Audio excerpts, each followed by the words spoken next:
I'm going to try to keep this brief and effective. If you're applying to medical school and you're trying to work on your personal statement and you want it to be as impactful as possible, I'm making an argument that you should probably avoid what I call story jumping. And there's a lot of reason behind that. So my name's Jay Vintage. I'm a board certified family medicine physician right here in Oklahoma City.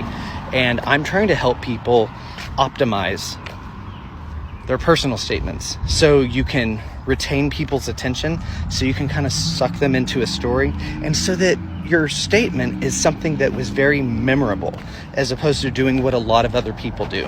This right here is what a lot of people do, and I think it's because that's a natural thing. If you say, well, I'm trying to tell a story about like who I am and why I want to become a doctor, the easy thing is to talk about multiple experiences in your life that kind of add together that lead to that conclusion. Listen, we already know that your interest in medicine came gradually through many experiences. But just because your interest in medicine came from many experiences or many like facets of like who you are as a person, it doesn't mean you need to mention them, because if you mention them all, while that's good and well, you're not really talking about how like each event like impacted you in multiple ways, right? Because we're like very dynamic people.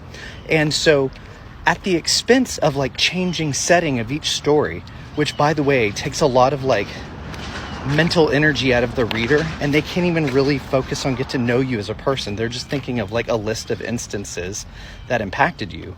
I'm more interested in maybe one of those very impactful instances and the different parts of you that were impacted, like very specifically, okay?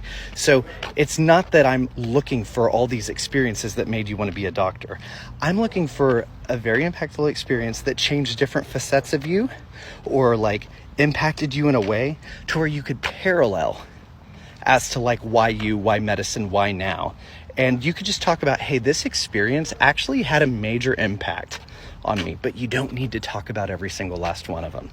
Spend more time pulling those details out. Spend that time like sharing kind of who you are as a person, not what you've done or what you've been through. It's like how it impacted you. As soon as you could do that in story form, ultimately, like people that are reading that all of a sudden are going to relate, right? Because we want to just see that like spark. Write something that nobody else is writing. Everybody's listing out different experiences that made them want to be a doctor without giving a lot of detail. I hope this is helpful.